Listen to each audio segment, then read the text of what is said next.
দুঃখজনক ঘটনা, একটা পরিবার সবাইকে হারিয়েছে। আমি আপনাদের সংবাদ মাধ্যমকে অনেক ধন্যবাদ এবং অভিনন্দন জানাচ্ছি। আপনারা অনেকক্ষণ ধরে অপেক্ষা করছেন।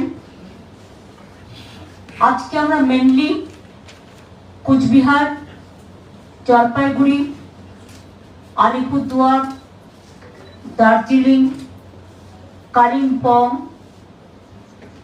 দক্ষিণ দিনাজপুর, উত্তর দিনাজপুর,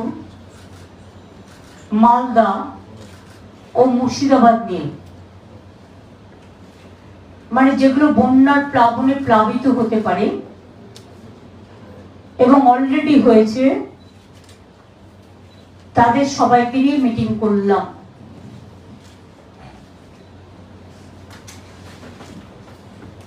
ইতিমধ্যেই কাজলডোবায় একটা ঘটনা ঘটেছে, আপনারা দেখেছেন।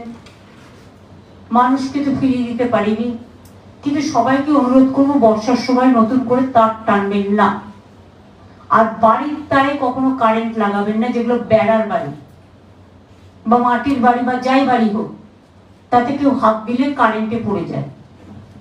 আর যদি কেউ বিদ্যুৎ স্পৃষ্ট হয়, আমি পাওয়ার ডিপার্টমেন্ট থেকে বলেছি একটা অ্যাড করতে, কখনো তাকে ছোবেন না। ছুলে যারা যারা ছোবে তারা সবাই বিদ্যুৎ পৃষ্ঠ হয়ে যাবে। সেক্ষেত্রে যে বিদ্যুৎ পৃষ্ঠ হয়েছে, সেখানে আমরা ছোটবেলায় যেটা পড়েছি, আমি কারেক্ট নাও হতে পারি, আমার আইডিয়াতে বলছি, যে শুকনো বাঁশ বা কাঠ দিয়ে বরঞ্চ যদি তাকে কোনো রকম ভাবে ওটা ধরে ছাড়াতে পারা যায়, ওইটা ধরে ওকে ধরে নিলে তারা কিন্তু হবে না। শুকনো কাঠটা যেন নিজের হাতেও থাকে, নিজেকে বাঁচাতে হবে। ঘটনাগুলো খুবই মর্মস্পর্শী, কিন্তু আমাদের অনেক শিক্ষা দিয়ে যায়। বিধান মার্কেটে কালকে 6টা দোকান পুড়ে গেছে। আমি গৌতম দেবকে দায়িত্ব দিয়েছি 6টা দোকান তৈরি করে দিতে, এবং ডিজাস্টার ডিপার্টমেন্ট থেকে, যেহেতু ওদের কি কাপড় জামার দোকান ছিল, কসমেটিক্স এন্ড কাপড় দোকান, আর যেহেতু এটা পুজোর সময় এভাবে পুড়ে গেছে, তাই গভর্নমেন্টের ডিজাস্টার ডিপার্টমেন্ট থেকে 1 লক্ষ টাকা করে সেই 6টি দোকানকে দেওয়া হবে।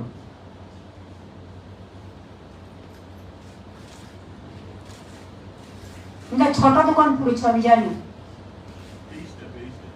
23টা দোকান পড়েছে, তাহলে এটা 50,000 টাকা করে দেবো।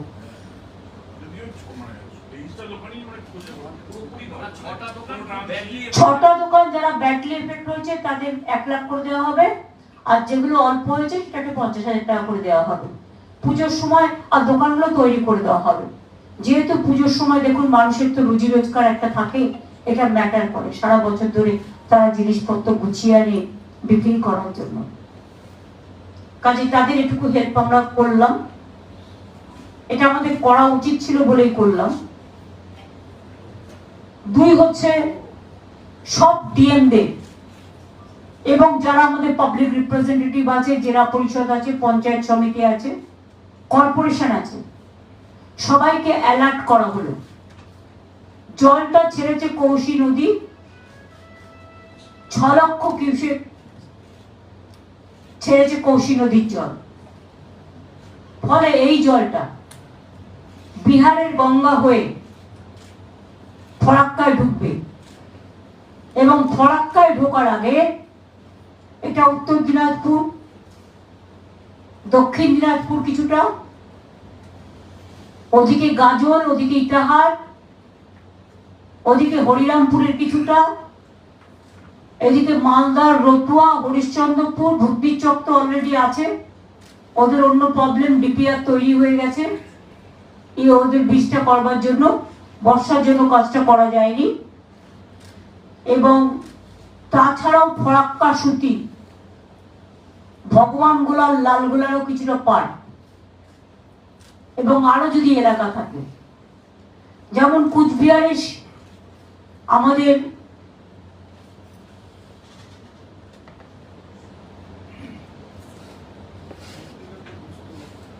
না মেকলিগঞ্জ যেমন আছে কিছুটা, হলদিবাড়ি, দিনাটা, শিকাই কিছুটা আছে, তুফানগঞ্জ, এগুলো দেখে নেওয়া হবে। মালদাও সবার সাথে কথা বলা হয়েছে, ডিএম থেকে শুরু করে যারা পাবলিক রিপ্রেজেন্টেটিভ ছিল, মিনিস্টাররা ছিল, জেলা পরিষদ সবার সাথে কথা বলা হয়েছে। বিডিও, লাইন ডিপার্টমেন্ট সবাই প্রেজেন্টও ছিল।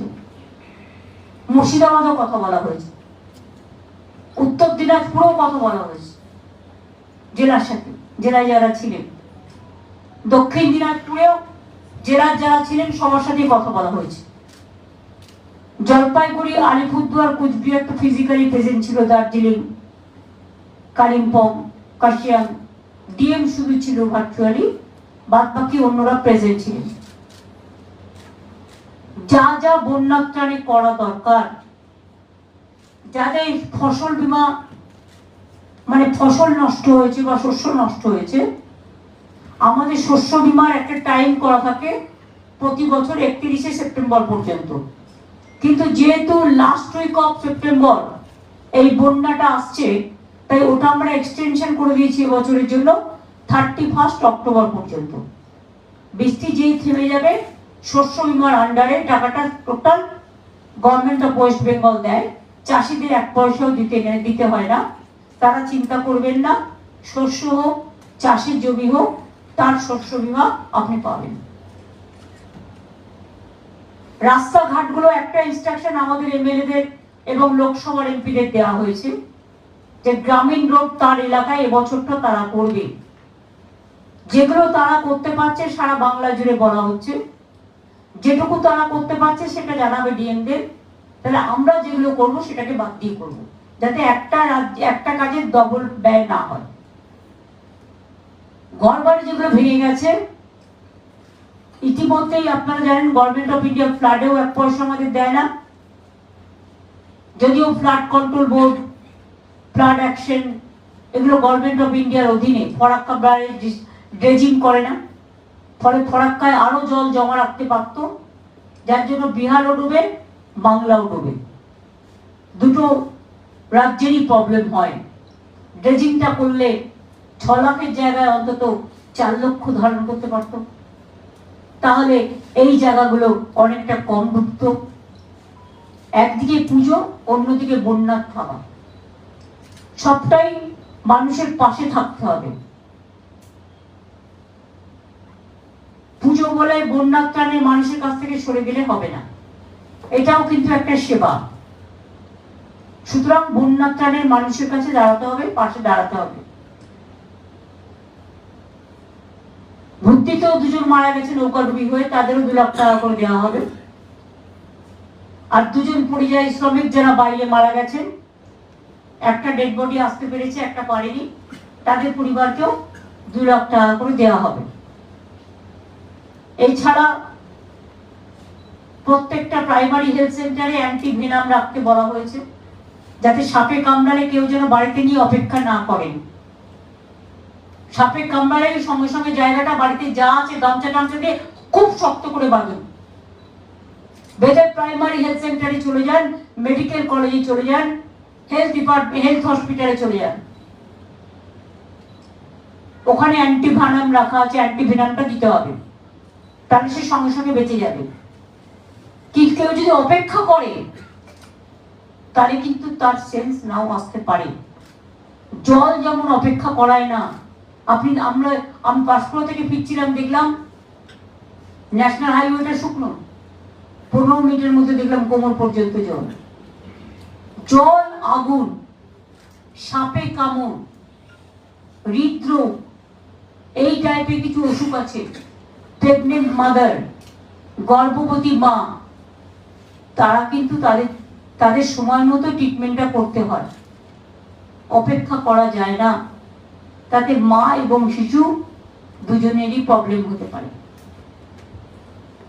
জল থেকে শুরু করে, কমিউনিটি কিচেন থেকে শুরু করে, আমি নিজেও গভর্নমেন্ট ছাড়াও কিছু ড্রাই ফ্রুট বিভিন্ন জায়গায় পাঠাচ্ছি, যাতে গভর্নমেন্ট একা তো সবকিছু করতে পারে না।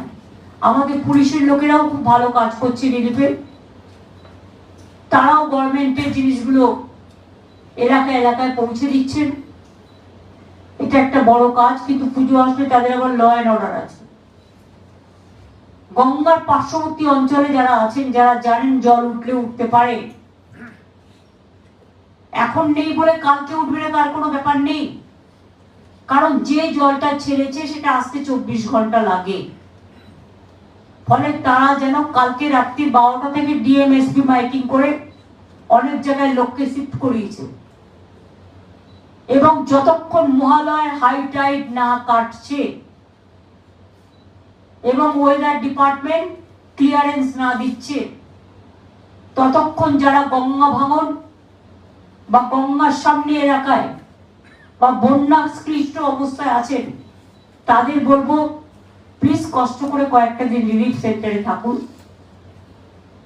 বাড়ি বাঁচবে বাড়ি থাকলে, জীবন থাকলে, কিন্তু জীবন চলে গেলে শুধু বাড়ি থেকে কোনো লাভ নেই।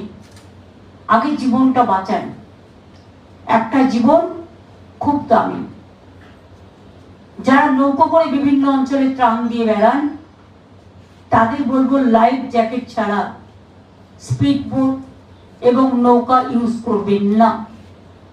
গত 3 দিন আগে আপনারা দেখেছেন, 4-5 দিন আগে, যেদিন আমি মিদনাপুরে ছিলাম, বীরভূমের ডিএম, আমাদের এমপি অসিত মাল এবং এমএলএ রানা, শামিরুল ইসলাম এমপি, এরা প্রায় ডুবে গেছিল, কোন রকম প্রাণে বেঁচে ফিরে এসেছে। এই সতর্কতাগুলো দেখে রাখতে হবে।